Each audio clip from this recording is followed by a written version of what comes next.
So I think I'm recording now. Can somebody confirm that that's true? Yep. Okay. So I guess if we could just, for one, oh, I see many of you have your cameras on. That is appreciated. It's nice to look at faces. So I'm Andres De La Huera. I graduated from DHS in the class of 2016. I then went to college at Harvard. I just graduated, and I'm going to go do my PhD there as well. In that time, I studied economics with a minor in healthcare or in health policy. Over the course of that time, I worked at a UC Davis Center for Healthcare Policy. I worked at the Brookings Institution, a think tank in DC. And for the past 2 years, I've been working as a research assistant at Harvard Medical School.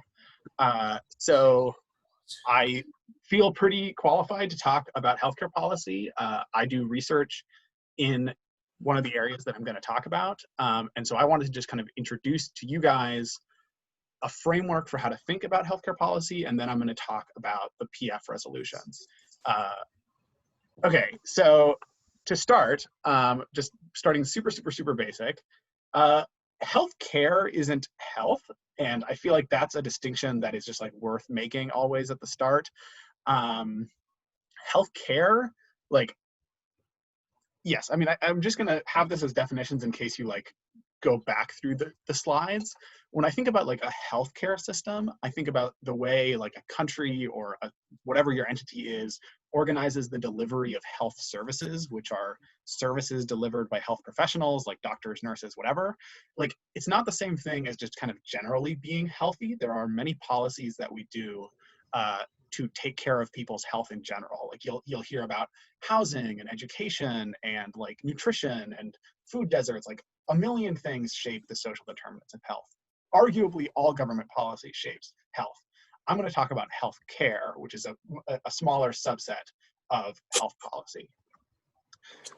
So how is American healthcare structured? If we're talking about a healthcare system being the way that like somebody goes and gets health services, the way healthcare is structured in the United States is around really, I mean, I say here 2 entities, really 3 entities. There's you, the patient, the person who wants to go see a provider. That's the like doctor, the nurse, whatever you need. And then there's the insurer. And kind of the interaction here is you pay a premium to the insurer. That's how you get insurance, under the assumption that then when you go to see your provider and they bill you for health services, your insurer will cover those. So it's like a nice little triangle of moving the money around. Most providers in the, like almost all providers in the United States are private. I think there's like a lot of ways that providers are structured. I don't really want to get into it. It's enough to just think that like doctors and hospitals and skilled nursing facilities and long-term care facilities and like all of the people who actually deliver health services are for the most part private. The most discussed part of healthcare policy is insurance, though. That's like the way that we pay for those health services. And in particular, our policy kind of revolves around insurance coverage. So just to like take a step back about what health insurance is, it's a financial product, and it's meant to address risk. I think in our popular discourse, health insurance kind of stands in for if you have health insurance, then you have healthcare. What health insurance is really meant to do is smooth out like your consumption. You pay a premium regularly under the assumption that if you incur a giant health-related cost, you are covered for that cost. So, like, having health insurance doesn't make your healthcare cheaper per se. Like, somebody is still paying that. You might be cross-subsidized in that you buy health insurance and somebody else buys health insurance, and when you're sick, it's kind of functionally somebody else is paying for your healthcare. But health insurance is just like, it's meant to deal with risk, not high costs directly. And that's a point I can elaborate on if people are interested. Oh, by the way, feel free to just like butt in with your questions. I see it in chat as well if you want to just throw your questions in the chat as well. So once you have a health insurance plan, you pay a regular premium, and then your health insurer will cover the costs of your care. How much of your care they're going to cost is going to depend on a bunch of stuff. It's going to depend on like how generous the plan is, like what percent of costs that they'll cover, how much you've already paid. So a lot of health insurance programs are designed such that at the beginning, you pay the entirety of the cost of your care. That's the deductible. And then at some point, once you've exceeded that cost, you pay only a small percentage of your costs. And once you pass another point, you pay none of it. And remember what I said about health insurance being designed to address risk. The most valuable part of health insurance, therefore, is that part that covers like all the costs past a certain point. So you hear now in popular discourse, like a popular conservative alternative to a lot of the plans on the Affordable Care Act are these like limited coverage healthcare plans that don't cover kind of your tail risk. That's why people collectively consider that junk insurance, because it's junk. Like it doesn't actually address the risk, which is what insurance is meant to do. There's two important concepts with talking about insurance as well. Those are adverse selection and moral hazard. Adverse selection deals with the fact that people who need coverage select into it. People who don't will select out of it. And so you get this problem where for everybody who it's worth buying health insurance, like the people who it's worth buying health insurance for are the ones who expect to use it. And that makes it so that the people who don't expect to use it don't want to buy it. The people who do expect to use it are more expensive, so the premium rises, and that makes some people stop buying it. And the people who stop buying it are the people who don't need to use it. And so kind of gradually you get the spiral where the premium rises, the amount of people covered falls, and the whole market falls apart. That is kind of the reason why pretty much every country in the world mandates that people have health insurance of some form, because that's the only way to kind of address the risk that people will strategically select out when they don't need health insurance. And then moral hazard is just the idea that people behave differently when they have insurance versus when they don't. Okay, so where do Americans get insurance? Roughly 50% of Americans get it from their employer. The numbers on the left might not perfectly match those on the right. The numbers on the left are the more recent ones from the Kaiser Family Foundation. The ones on the left are from a website, ACA signups. Or sorry, the ones on the right, like the person who makes this graphic calls it the psychedelic donut. That is from ACA signups. So roughly 50% of people get health insurance from their employer. Because of a variety of laws, employers are required to cover the health insurance of their employees, if they as an employer are of a certain size, if the employers are of a certain, or if the employees are of a certain type. So the majority of Americans with health insurance get it from their employer. 15% of Americans get it through Medicare. That's a program that you're eligible for mostly because you're old, because you're over 65 years old. And if you qualify for Medicare, that's a federal government program. The federal government is going to be paying, is going to be acting as your health insurer, and it's going to be taken anywhere, and it's going to look the same no matter where you live. Another 20% get their health insurance through Medicaid, or the Children's Health Insurance Program, or CHIP. That's also a government program. It's largely funded by the federal government, but it's administered by state governments. That's meant to cover low-income and disabled people. And that varies drastically by state. Even the eligibility for that differs a lot by states, because some states expanded the population that will be covered by Medicaid following the Affordable Care Act. Some states didn't. And so depending on your, and states also have a lot of leeway of how they design Medicaid. So Medicaid will differ pretty drastically based on what state you're in. Another 6% of Americans get health insurance from the non-group market. You'll often hear this as the individual market or the exchange. This was created by the Affordable Care Act. The idea here is you don't have a government or an employer who's paying your health insurance. You go out and you buy it yourself. And many of the people there are subsidized in their purchase of health insurance by the government. Again, that's set up by the Affordable Care Act, but there are also many people who are not subsidized. 1% of people get health insurance from the military or from the Veterans Administration, and then 9% of Americans have no health insurance. Okay, so that's a breakdown of that. Now to talk about kind of the major issues in American healthcare policy. So one of the things that we just saw is that many Americans lack health insurance or don't access healthcare because of inadequate coverage and or high costs. So to break down each of these parts, 9% of people uninsured is pretty abnormal in terms of how wealthy our country is. So if you compare it to peer countries, every other peer country pretty much has some scheme of universal health coverage. It very much depends on the country, what that looks like. Like there's a million different ways that they achieve universal coverage, but that's pretty much universal. So we have a low health insurance coverage in this country. There's also a lot of people who have inadequate coverage. Part of that is the junk plans that I talked about before that don't cover kind of the tail risk that insurance is most valuable for addressing. That's also people whose plans don't cover some services rather than don't cover some costs.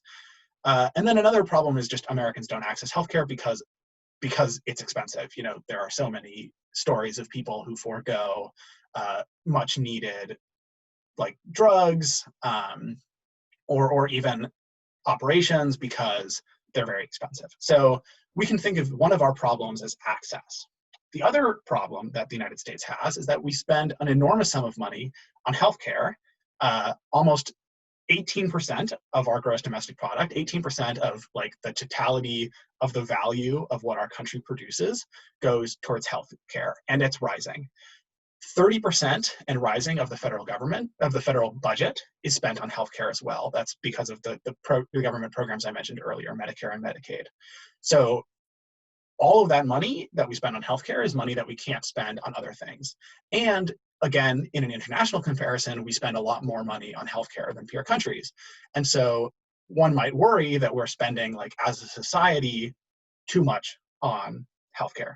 Or at the very least, like if you want to take kind of the normative question out of it, it's just we spend a lot on healthcare that we can't spend on other things, and maybe we'd want to spend it on other things as well. So all things equal, we would like to reduce costs. I think that's a pretty fair statement to make. All things equal, we'd like to reduce costs. Finally, we have disappointing health outcomes relative to peer countries, and now not even talking about peer countries, just all countries in the world face high mortality and morbidity from health problems. Now, some countries have better health outcomes than others, but no country in the world has cured cancers. No country in the world has cured Alzheimer's. No country in the world has a vaccine for COVID-19. Like these are all things that we would like to have in an ideal world, and we want our healthcare system to be designed in a way that will hopefully deliver those things, or at least like make it possible for those things to be delivered in the future. So that leaves us with 3 goals, in my view, and in the view of most health policy analysts. Again, all things being equal, we want to increase access. The way we do that is by lowering cost to patient, expand health insurance, make that health insurance more generous. We'd like to reduce costs, like the total costs of society spends on healthcare, and we'd like to improve quality. And particularly, we'd like to improve quality with kind of innovation in mind. We'd like to be able to treat things in the future that we can't treat today. So just to elaborate a little bit on what that quality looks like, we have a good sense about what expanding access means. That means, you know, more people have more health insurance coverage, and that health insurance coverage is more generous. That leads them to pay less of their healthcare costs directly, and consequently, they will seek more care. There is good experimental evidence that when healthcare is cheaper, or when health services are cheaper, people consume more of them. Note, like, somebody will pay those costs, right? The idea of like we make health insurance cheaper for some people, somebody will pay those costs. But it may come from taxes, it may come from lower wages, depending on who is ultimately paying the price here. Somebody always pays, but we'd still generally, as a society, we agree, like we want people to have some minimum amount of healthcare. Similarly, like we also know what reducing costs to society means. It means like we get to spend less on healthcare and more on other stuff. So it might already seem like those two goals are in conflict, but when we add quality, it all like becomes complicated. If we think about just like the present tense, improving quality can be like, what can we do to make our healthcare system better at improving our health outcomes right now? So that would be stuff like, let's make sure all of our surgeons like wash their hands. Let's make sure that like we have kind of continuity of care. Let's make sure that we prevent falls in the hospital for the elderly, that sort of stuff. That's all stuff that we kind of know how to do, but we don't always do like the best thing we know how to do. There's also a dynamic component to quality. And I think this is kind of the most important part of when people talk about quality as part of this big trade-off. We want a healthcare system that promotes innovation. As I said before, we want to cure cancers, we want to cure diabetes, we want to cure Alzheimer's, we want to reduce heart attack mortality, we want a vaccine for COVID-19, and barring a vaccine, we want an effective treatment. All of those are things that our healthcare system has some bearing on achieving. There is a very robust literature finding that the expectations of high profits is what drives innovation. That you can see this on pretty much every angle. It's been studied a lot in pharmaceuticals. But so for example, like when Medicare was created and suddenly there were a bunch more people who were insured and could seek treatment, innovations in surgical techniques for the elderly like went up. When the United States had a big program encouraging the purchase of vaccines, and we would guarantee good profits to the makers of vaccines, vaccine innovation went up. When health insurance companies started creating these formularies that would make it harder to access certain kinds of drugs, innovation in those kinds of drugs decreased. This is like one of the most robust literature findings of the health economics literature. Higher profits will lead to higher innovation. And that's exactly the logic behind why we give patents and market exclusivity for new drugs. So that leads us to what has been affectionately called the iron triangle. We've got these three goals: access, cost, and quality, and there's a fundamental trade-off between them. Not always and not in all things, but in pretty much almost everything. Let's say I want to increase access, but also reduce the overall cost of society. So what I want to do is I want to give everybody in our society the ability to get more healthcare, but I also want to spend less. That means I pretty much need, like by definition, I need to lower healthcare spending per person. And that like will likely come at a static quality of care problem, like all of those things I mentioned before about the things we know how to do. We might be worse at doing them when we like are willing to spend less money on them. That might be like, you know, doctors don't like getting their pay cut, or the thing like we're cutting the reimbursement for the hospital, and so now the hospital can't afford to like have the most state-of-the-art equipment, or there's a bunch of like static quality problems you could imagine from lowering healthcare spending per person. Certainly there will be a chilling effect on innovation, because essentially what we'd have to say is we are not willing to pay, like we would have to reduce prices for everything up across the board, which would then lead potential innovators to realize, well, like it's not as worth it for me to discover a new thing or create a new medical device or whatnot, because they've now cut prices. So we can't really expand access and reduce costs without hurting quality. Okay, what if I want to expand access and improve quality? Well, kind of by the same argument I said before, you're going to have to spend more because you want to cover more people, and you want like their care to be very good, and you want to have innovation in the future, which you only get by kind of promising high profits. You're going to have to spend more. That's sort of a simple conclusion. And finally, if you want to reduce costs while improving quality, like pretty much the only way you can do that is by cutting the amount of people who get access. And so this is, as I put on the very first slide, this is like a framework that health policy analysts are very like fond of falling back on. The quote I put at the beginning is, a child trained to say cost, access, quality would pass as a health access or health care analyst. you are now that child trained to say cost, access, quality. Like in pretty much any debate you are going to encounter about healthcare, someone is going to be saying like we should increase access, and you're going to be like, well, why? And they're going to be like, well, we can like also reduce costs, and then you can be like, ah, gotcha, like you're going to hurt innovation. Or if somebody's like, I don't know. So I think this is a pretty like robust framework for talking about all sorts of health issues. And so that's what I put up briefly here. There's a lot of applications to real world debate. So one of them that's kind of become very popular right now is debating about gene therapies. There are new gene therapies that promise, or at least have the potential to cure sickle cell disease. They are outrageously expensive. Like we're talking like $3 million for a treatment. If you want to expand access to them, like you're going to have to increase spending. If you alternatively are like, okay, we want everybody to be able to get this, but we're gonna like not increase spending because we're just gonna kind of force the person who invented this to sell it to us at a really, really low price, you've essentially sent the signal that the next person who invents a like amazing gene therapy will not get rewarded for what they do. And a novel medical discovery is like billions of dollars in research and development costs. So you would effectively signal like this is not something that is worth your pursuit to potential innovators, and consequently you'd essentially kill innovation in the future.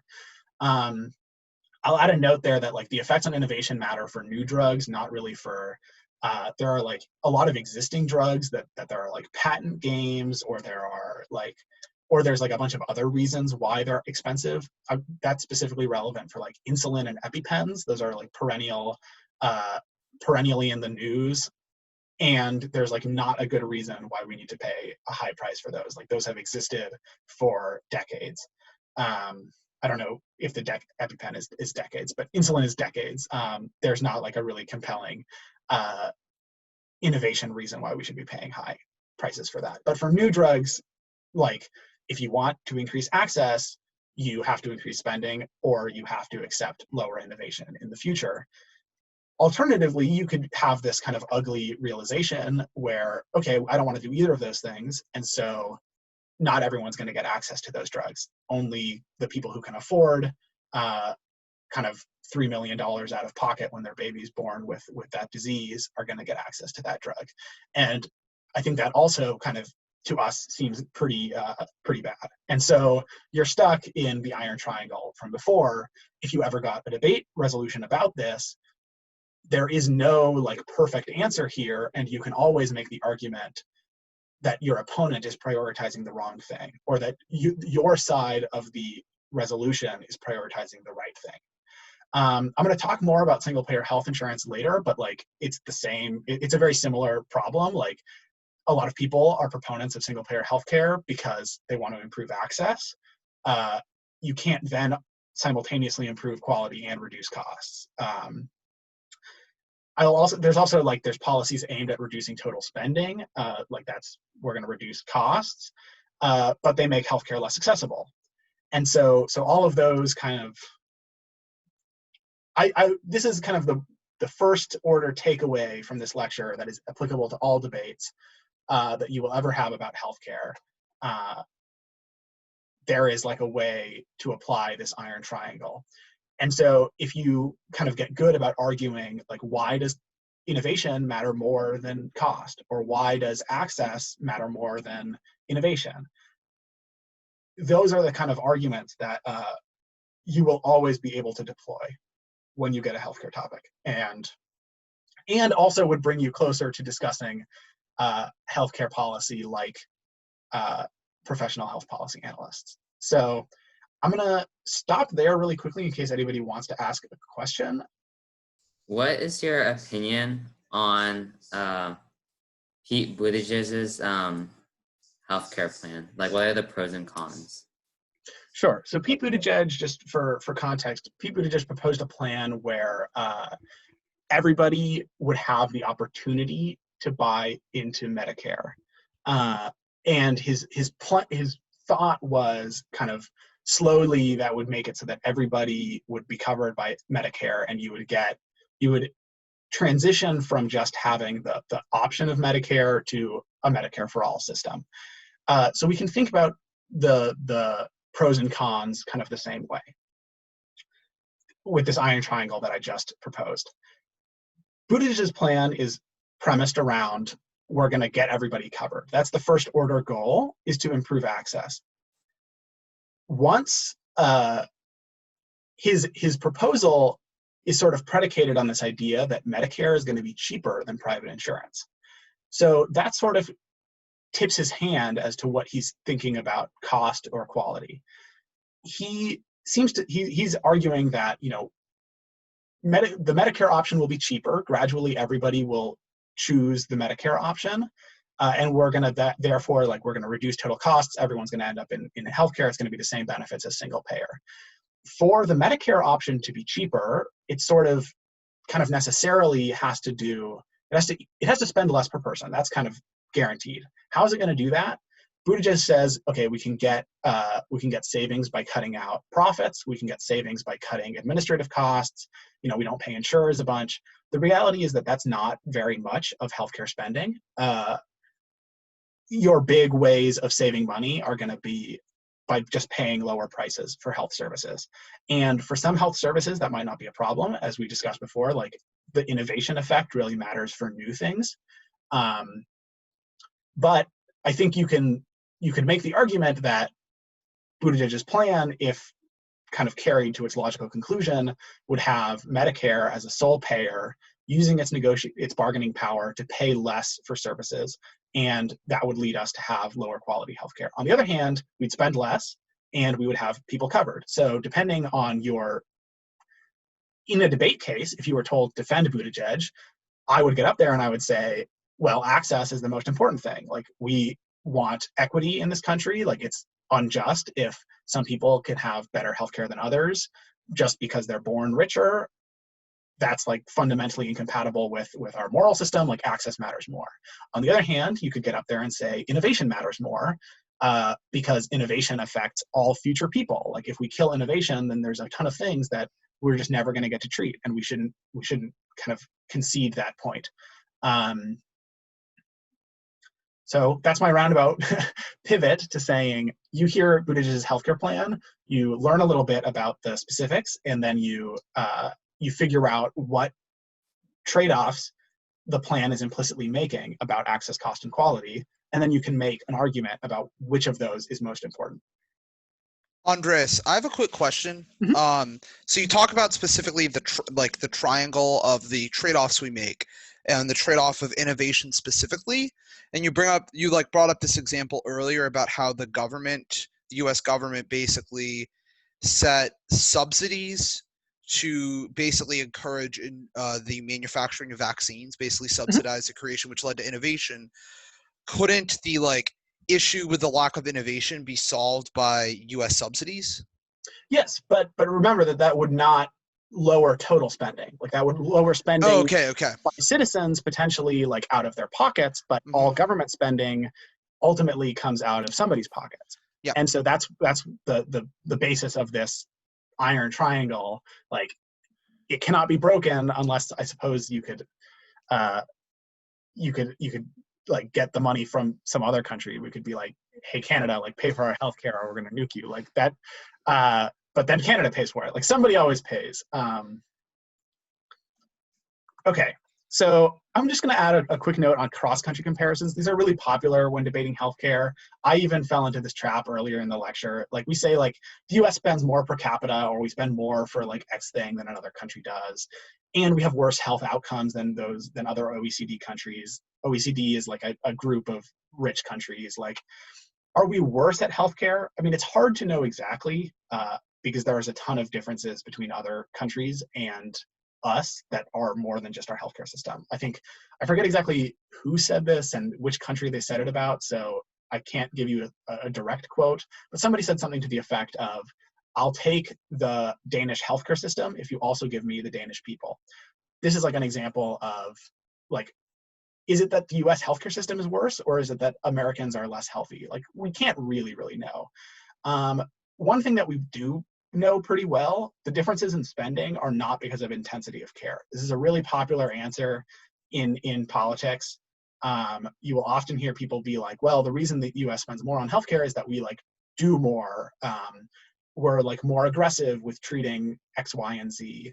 That's like just really not true. People have looked at how many like of X service are delivered per 1,000 people in your population. Like, how many physicians are there? How many whatever? How many like hospitals are there? Like, the US is pretty much the same as other OECD countries, other than the fact that we just pay higher prices. Why do we pay higher prices? Like, there's a lot of answers. Our hospitals are really concentrated, and most of our physician practices are being bought up by hospitals. So there's like a big hospital monopoly problem. That's like one of the major reasons why healthcare spending is rising in the United States. Not pharma, not insurance. Like, hospitals are largely responsible. There's also, we want to encourage innovation. Also, we want to reward physicians. Like, our physicians are better paid than other countries. There's maybe a logical reason that we do that, because other professions are also paid better. So if we want like our smartest people to become physicians, we need to make it worth it for them to become physicians and not investment bankers. So maybe the United States has to pay more for physicians. But anyway, that's like, we can pretty conclusively say that the reason that Americans pay more for healthcare is higher prices. There's a famous paper by a German economist, Uwe Reinhardt. The title of the paper is "It's the Price is Stupid," and it's a legendary paper that proves this like pretty comprehensively. So now I'm going to move into talking about the public forum topic. So I hope this is useful to people who are considering debating public forum. If not, at the very least, like, the majority of what I'm going to talk about is Medicare for all, which I think is a pretty interesting political issue. Like, you hear about it in the news all the time. So anyway, these are the two possible public forum resolutions. It seems a week before the topic release date, you will have the opportunity to vote on the two topics. They're both pretty interesting. I mean, they're pretty different. Like, one is Medicare for all and one is about the response to pandemics. I love these like topics that are clearly about a specific current event, but they don't name it. Like, they're pretty clearly talking about COVID, but they're just gonna say pandemics in general. So I'm gonna talk most in detail about the Medicare for all topic, because it's the most in line with kind of what I've already discussed, and also with what I consider myself like pretty knowledgeable about, but I'll talk a little bit about the COVID stuff. So the Medicare for All Act of 2019 is a specific kind of interpretation of this like rallying cry of Medicare for all that's become really popular in the Democratic Party. It was introduced by these people, modeled after Bernie Sanders' bill. Essentially what it does is the government creates a health plan. I mean, I guess they'll call it Medicare, but it's not Medicare. It's pretty similar, but they create a health plan that covers essentially all citizens for almost all health services. I mean, I think they exempt like the Veterans Administration will stay the same, and like the Indian Health Service will stay the same. All other Americans are going to be in this new plan, and almost all health services are going to be provided for them. It's going to cover like what Medicare covers, which is like the inpatient stuff. That's what you get in a hospital. Outpatient stuff, that's like the physician that you see outside of a hospital. It's going to cover prescription drugs the way Medicare Part D does. But it's also going to cover dental, and it's going to cover long-term care, and it's going to cover like emergency care transportation. It's going to cover like almost every single health service. It's also going to do it with no cost sharing. So as I said before, the way most insurance contracts are structured is you pay for the insurance, but then the insurer doesn't pay for all of the healthcare that you get. You are still going to pay some fraction of the cost of your service. It's just that fraction is going to depend on the things I said before, like what the plan is structured, how much you've already paid, where you got the service. Like, it's going to depend on a million things. Not in this Medicare for All Act. You're not going to pay a cent when you get the care. Of course, someone's going to pay. It's going to come out of taxes. Okay, pretty simple. It's going to ban private insurers from covering the same things that it does, but like, this is pretty like pointless. I feel, I don't know. I mean, this has become a political issue. I'm kind of like, why would they? Like, you are promising Americans that you will cover all of these things at no cost to them. So like, why would they want additional insurance? I also just think this is like a pretty unimportant argument. Like insurers are a tiny share of healthcare spending, and I'm not very convinced by the argument that like we should keep the insurance industry just for the sake of like keeping people employed. I mean, I know that that sounds like really bad because jobs are good, but like you will also create other jobs. Like I think the thing you should care about is kind of the net effect on jobs and not like keeping insurance around just to keep jobs. A little note that is important to me and not really the public debate is that it would eliminate a thing called CMMI, that's the Center for Medicare and Medicaid Innovation. And it would have eliminated a bunch of programs that were created by the Affordable Care Act that are designed to increase the value of purchases in Medicare. And I'll talk about that later, an interesting argument that I think could be made on that note. But essentially, the Affordable Care Act created like 1 million programs within Medicare that are meant to encourage quality. So these are programs where like there are incentives for if you have better like outcomes, or programs that like pay you under different models than healthcare is traditionally paid for. And I think that has some interesting consequences for quality that we can talk about.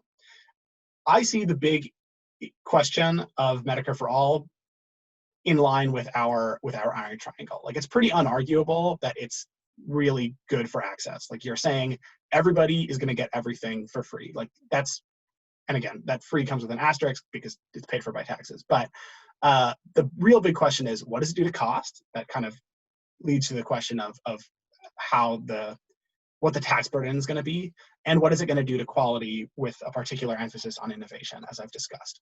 So first, let's talk about costs. I have this little like cube that I put on a previous slide as well that tells us like, what is the total spending?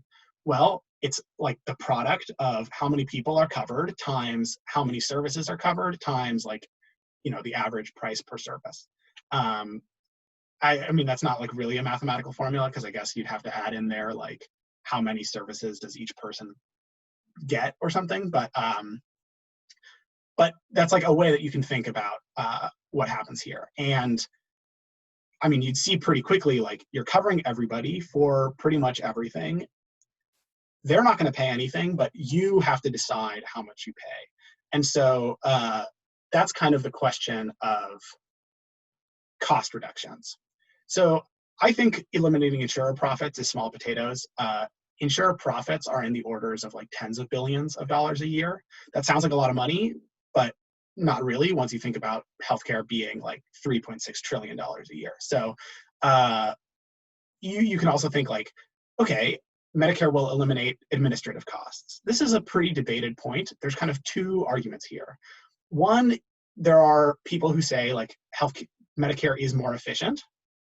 Then there's other people who contest like Medicare isn't actually more efficient. They just have a different population. And so there's a kind of technical debate about whether or not Medicare is actually more efficient. My sense is that it's not much more efficient. It seems like they actually spend more per beneficiary. They just spend less as a fraction of beneficiary costs because their beneficiaries are old people who spend a lot of money. Whether or not that would apply to the rest of the population is kind of an open question. So I don't think that's a particularly compelling argument either way, because again, administrative costs are not that big a fraction of healthcare spending. I mean, they're hard to measure, so they might be big, but I don't have a great sense that that's significant. The real cost reductions of Medicare for All are price reductions. So that's the like, I don't know, width of this cube, how much we pay per service. The other two like lengths can get longer as long as this one gets smaller. Like we could reduce costs. And so there the idea is Medicare is going to have a ton of bargaining power because it's going to be the only purchaser in town. And so it's going to be able to go to hospitals, to physicians, to whoever and be like, I mean, you either take our price or you stop operating because there is nobody else who will buy your stuff. And And so you can imagine that like a single payer program like that is going to have a lot of leverage to negotiate a lot lower prices. The question is, how much lower? There are some unambiguous cost increases. These are the more people insured, the more services covered, and the fact that there's no cost sharing. As I discussed before, there's research showing that when people have less cost sharing, they're going to consume more healthcare. So like that all leads us to conflicting estimates of what Medicare for All would do to spending. I see there's a question in the chat. Is this plan replacing insurance with taxes? Yes, essentially you're saying ordinarily healthcare is financed by everybody pays, like individuals pay a premium, Medicare and Medicaid are financed by taxes, employer-sponsored health insurance is paid for by your insurer, but like what that really means is that your insurer pays you less wages and just spends more on your health insurance. All of that is going to be replaced by taxes. And depending on the way that you do the taxes, like what that does to each individual person's finances is different. For many people, they're going to pay less money. Like the money that they would have paid in health insurance premiums or lost wages will be a larger number than the money that they now pay in taxes. But I think because there's not a specific financing vehicle for this bill, it's hard for me to say for sure what that's going to be. But yes, it is fair to say it is financed by taxes, and the majority of people would pay less in Medicare for All. So yes, so essentially there's a bunch of different conflicting estimates. Almost they essentially the reason they vary is because they have different estimates of how much Medicare can bargain over prices. But they're pretty much all in the same ballpark of current spending. And that's, I think you could argue like that's pretty good because we're expanding access pretty dramatically and probably not doing that much to costs, depending on the estimates that you'd believe. So the big issue here is just like how much can Medicare reduce prices? I'll leave it at that. And then there's the quality innovation question. So as we concluded before, in order for Medicare for All to reduce costs, it's going to have to reduce prices significantly. You know, how much it's going to be able to do that is kind of an open question, but let's take what they say. Like I think Elizabeth Warren, when she proposed a financing vehicle for a similar, not this exact bill, but for a similar proposal, she said like we're going to pay everybody. It was something on the order of like 110% of what Medicare currently pays. Medicare currently pays like a lot less than private health insurance pays. And so the thought is, well, the Medicare population is paying a little more, everybody else is paying a lot less. On net, we're going to save costs. And the hospitals and physicians are just going to have to accept it because there's no other game in town. Those price reductions might come with quality reductions. We'd be worried about the static reductions I talked before. Like if administratively set prices, that's the like Medicare says, this is how much we pay everywhere in the country. Like you want a knee replacement, this is how much we pay.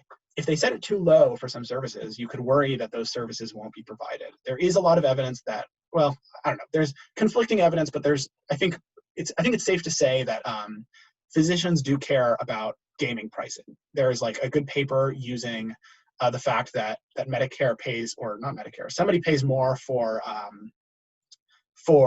a cesarean section than they do for a vaginal delivery, and consequently, a bunch of doctors who like don't need to do C-sections, which is a pretty concerning finding. But you know, you could also worry they set the price too high for other things, and that means that we do too many of them. That's actually the exact example that I just gave you. That the reimbursement rate for C-sections is arguably too high. It encourages a bunch of people to do unnecessary C-sections.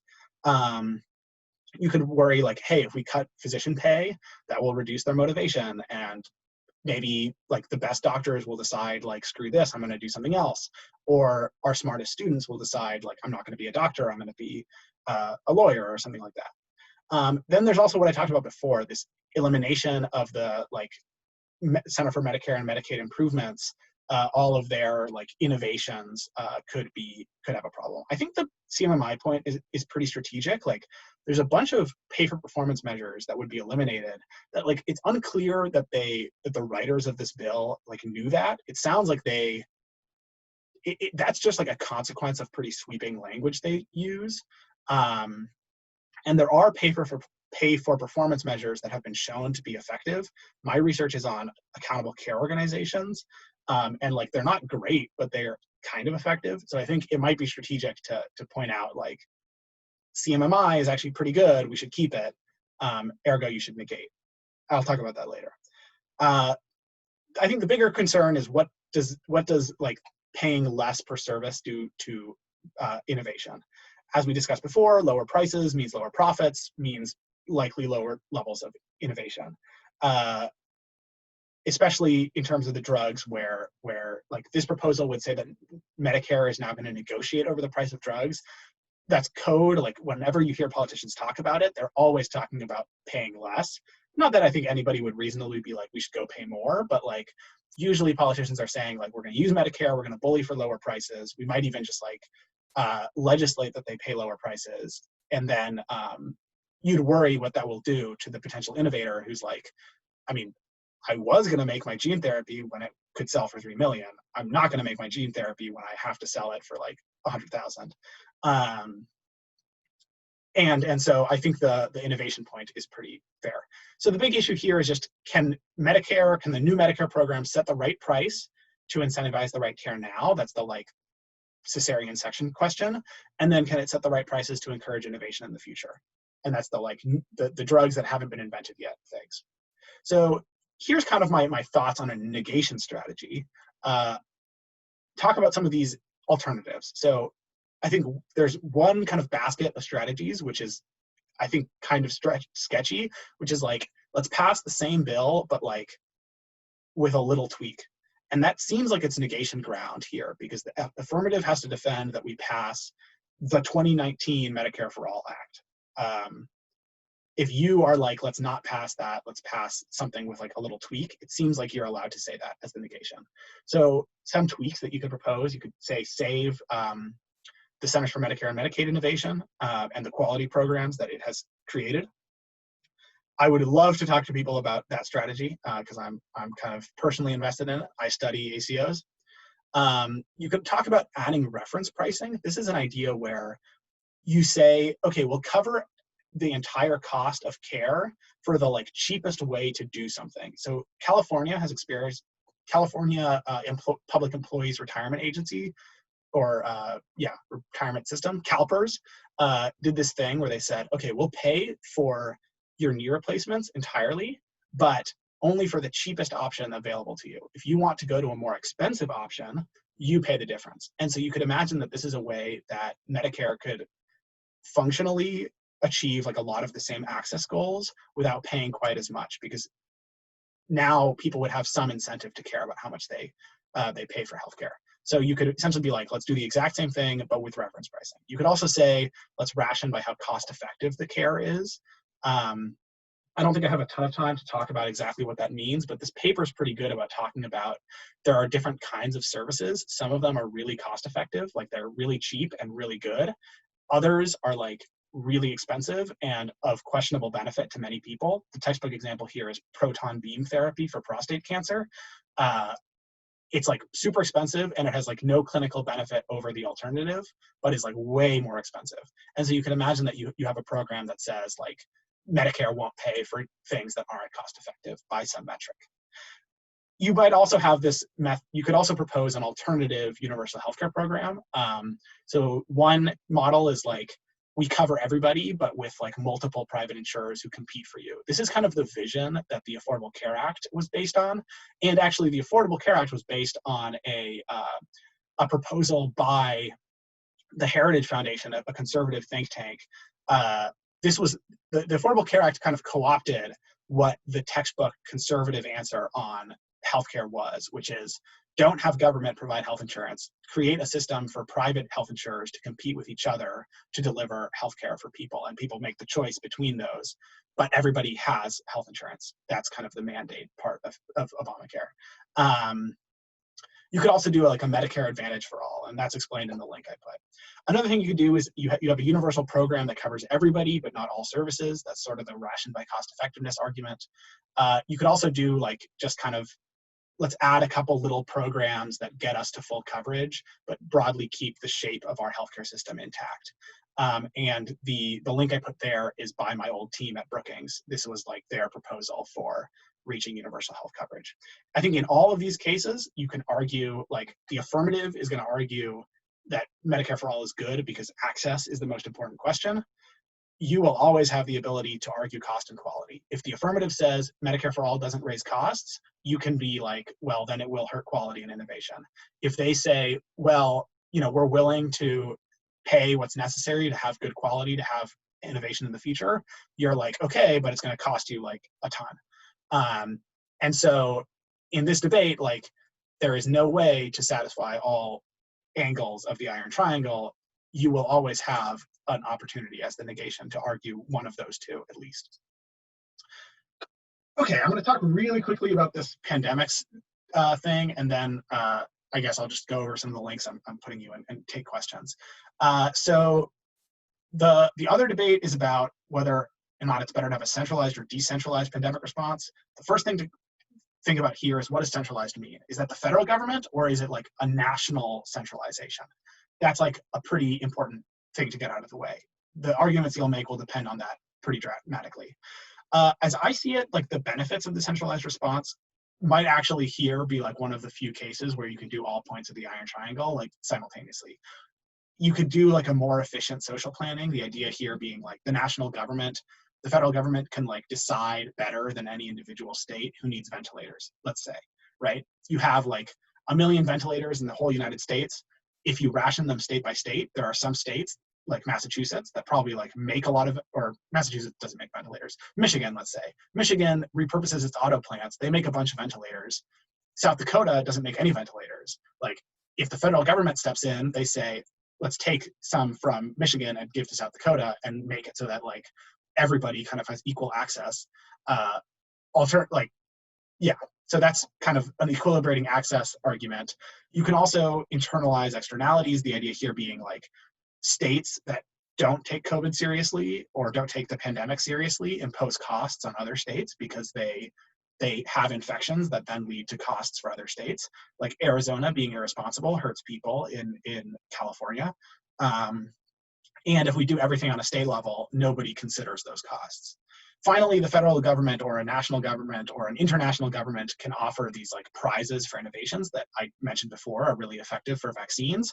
Like if every individual little state is trying to offer their own like reward, they probably won't. Like if you do it at a really local level, nobody has enough money and nobody has the incentive to offer up the big prize, because if anybody discovers a vaccine, everybody benefits. So this is what we call a free rider problem. You would solve it by having a centralized response. There are benefits of a decentralized response, though. I think you avoid the pitfalls of an ineffective central planner. You could see here, like in the United States, the federal government sort of failed epically at allocating like a whole bunch of things. Later, they started caring about ventilators, but early on, they didn't. And so the interstate, like states amongst themselves, started coordinating what they were going to do. And so this is an example where like when the federal government sucks, if you rely on the federal government, you're going to have a bad time. There's also like a laboratories of democracy argument where like everybody doing different things will help us figure out what the good thing to do is. So here, I think the example I'd give would be in Germany. There were a bunch of localities that adopted masking rules at different times. They didn't have like a centralized, now we do masks.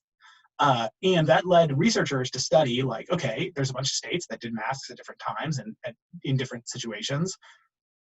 What is the effect of mandating masks? And that is one of the best pieces of evidence that we have that shows pretty conclusively that masks are super effective at preventing the spread of COVID. So that's one possibility that you wouldn't get from a centralized response.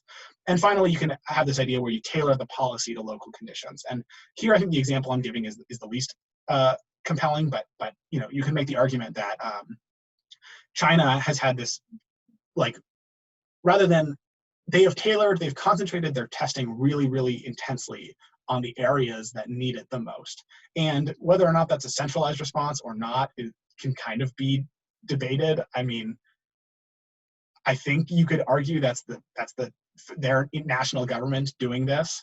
On the other hand, you could argue like, yeah, but it's like local it's tailored to local conditions, and that makes it like a decentralized response. That's sort of up in the air. So a quote from our president, just to sum up everything we knew. He said to congressional Republicans, nobody knew that healthcare could be so complicated. He said this, I think, shortly after or maybe shortly before their plan, or well, their attempt to repeal the Affordable Care Act and replace it with no plan kind of burned to the ground. But full disclosure, we did know. We really did know. So here I put some good sources for you to find. I'm not going to go over everything, but sources for information on international stuff, on stats for the United States, for accessible topics, a good podcast run by my my thesis advisor. And you are welcome to contact me if you're interested in learning more. I also threw in links that kind of talk about the facts that I mentioned. I tried to make the links as accessible as possible, but there are almost all of them. I just found a link that kind of explained the argument that is based on like an academic research paper or several academic research papers. So if you're interested in those academic articles as well, I can find those. These are the sources for Medicare for All. And some stuff about pandemics. And there's a possible March-April LD topic about direct-to-consumer advertising. In class, I've studied these two papers about why direct-to-consumer advertising is good, so I figured I'd throw the links in case the LD topic is that in March and April. So anyway, that is my long spiel. Anybody have any questions? According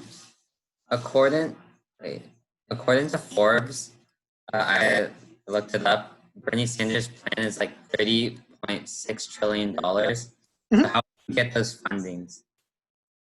Yeah, I mean, so I don't know if Sanders says how we do that. I mean, so remember, currently the United States spends $3.6 trillion a year, right? So over 10 years, the United States would pay, by that kind of metric, assuming no healthcare cost growth, it would pay $36 trillion over 10 years. So it's the same ballpark number as the Sanders plan. That's kind of what I mentioned earlier. Like the Medicare for All plans, they might increase healthcare spending, they might reduce healthcare spending. The real truth is most of the estimates say that it's roughly the same amount. And we pay for it right now. We pay for it through like employers paying health insurance rather than wages, people buying health insurance, or the governments paying for subsidies or direct health insurance financed by taxes. The single-payer healthcare program would just be, rather than doing it through all of those methods, we just do it by taxes. And the specific way that they raise that tax money is sort of an open question. I think most of the people discussing this want to do some, like they add some progressive tax. So that, and that is what kind of leads to the conclusion that under Medicare for All, most people would pay less in taxes than they did in premiums. But obviously some people, like wealthy people, would pay a lot more in taxes than they would have in premiums. So rather than kind of, like inevitably in healthcare, you are cross-subsidizing because the healthy pay health insurance premiums for care that they don't use. The sick get more in health insurance payouts than they pay in premiums. Most of these tax financing ideas subsidize not only from healthy to sick, but also from rich to poor. But like you'll see these numbers about like how much Medicare for All costs, and it's like it's the same amount that healthcare costs now, essentially. Like the amount it costs isn't that dramatically different, and that's because they want to lower prices, right? Which is why we get this conclusion that they hurt quality. If they don't want, if your opponent is like, but I don't want to pay lower prices, so I won't hurt quality, that's when you can be like, okay, well, if you don't lower prices, then your costs are going to be astronomical. Earlier, you talked about how cross-country comparisons fail. Were you saying that in general, or just in the specific instances that you brought up? And if you were saying it in general for most of the time, do you have any specific authors that I could like use in a debate round? That's interesting. Yeah, I'll try to find a source for that. I'll find a source that like makes this general argument, and I'll put it in this slide thing.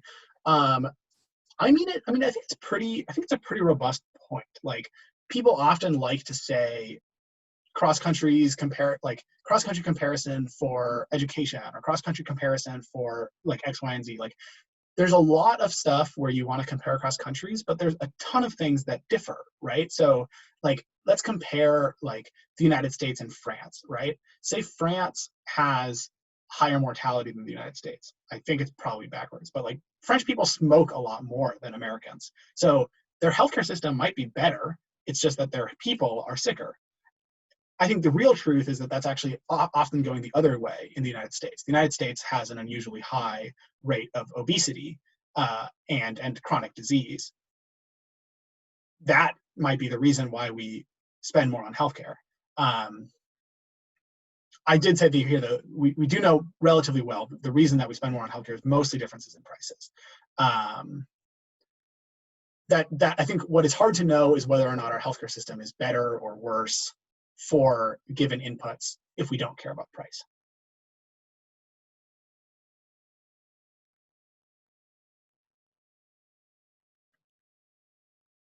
Other questions?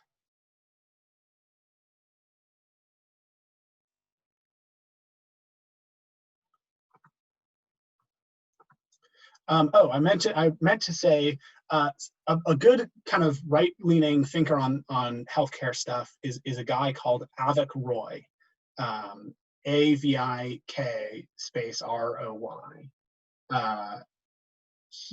Who does he work for? I don't remember who he works for, but he writes on healthcare stuff. He's a good kind of right-leaning thinker if you're specifically looking for that perspective. Well, I mean, if there's no other questions, then I guess I'm happy to leave you be. I hope this is helpful.